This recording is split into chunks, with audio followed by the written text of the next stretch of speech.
Now that we've talked about what constitutes an intelligent blog philosophy overall, just thinking about the big picture, it's time to zoom in a little bit on your own specific blog and start thinking about your particular audience.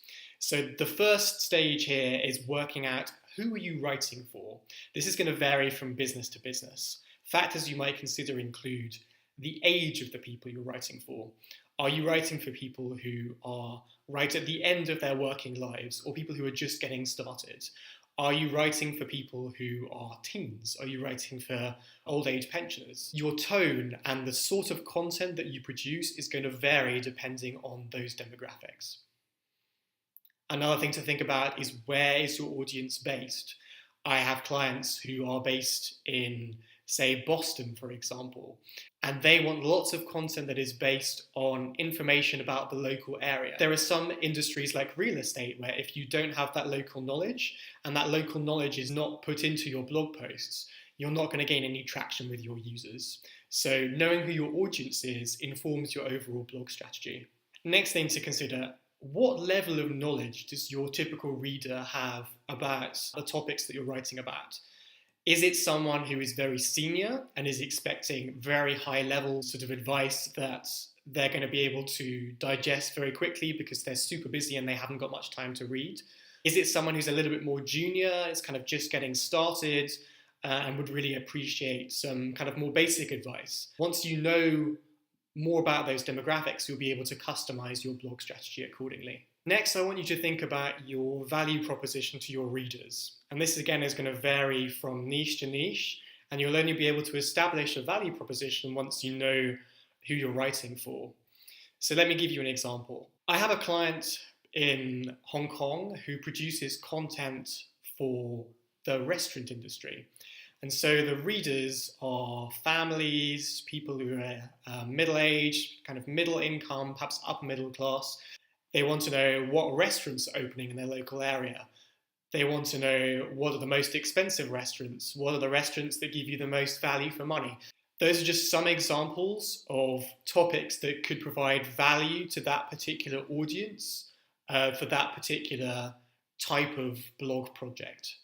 I have another client in India who produces educational content aimed at recent graduates who are struggling in the job market and trying to figure out the best path from graduation to a successful professional life.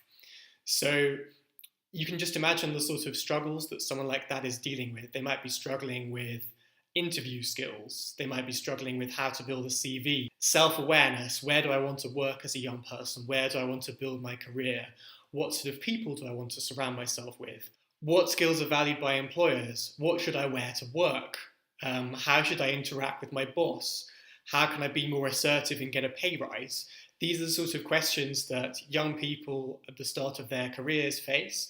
And so by answering these sorts of questions in their blog, my client is able to provide value to their particular audience, and that's why that particular blog has been so successful. The key here as a business owner is empathy. It's putting yourself in the shoes of your customers and clients and thinking, what is it that they might want from reading your content? If you can do that, then you should have tons of ideas about the sort of things that people might like to read. If after thinking about how to offer your specific audience value, you still don't have any ideas about blog topics, I would advise you to go and look at your competition. As a business owner, it's your job to know what the competition are doing at all times, to analyze their websites and analyze their products and see what you can learn from them. Go and have a look at their blog. See which blog posts are converting. See which blog posts have the most user engagement, have the most shares, see which topic headings they're publishing under, and that should give you plenty of ideas to get started.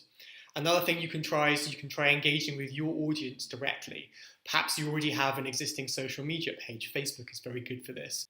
Social media is a conversation, and there's nothing to be lost by asking your audience directly, what is it that they want to read? What sort of content are they looking for? I've seen businesses do this successfully in the past by creating a simple survey and just sharing it on the timeline of their Facebook page and asking their readers to comment. As is often the case in these sorts of situations, the most engaged readers will comment, and then you can see, okay, what is it that makes these readers engaged? Are they looking for content that is about what you need to wear as a graduate to your first job interview? Are they looking for content that is funny? Are they looking for content that is more serious? Do they appreciate video content? Do they appreciate content with a bunch of links?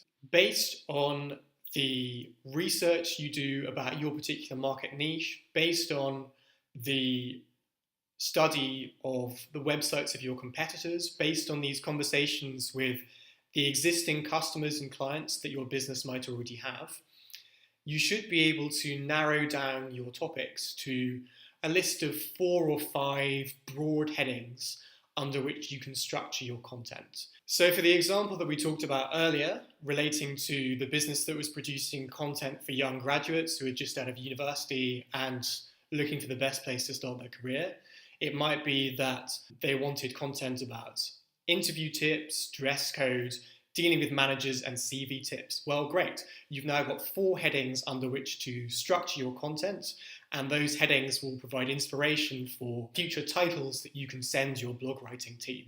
It's time for you to take action before moving on to the next chapter of the course. I'd like you to define your audience demographics. So think about their gender, think about their age, think about their job, think about where they're located.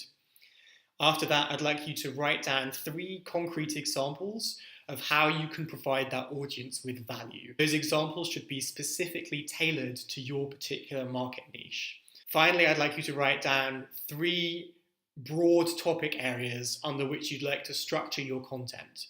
And then for each of those overall headings, I'd like you to come up with 3 titles for blog posts. So you're coming up with 9 titles in total.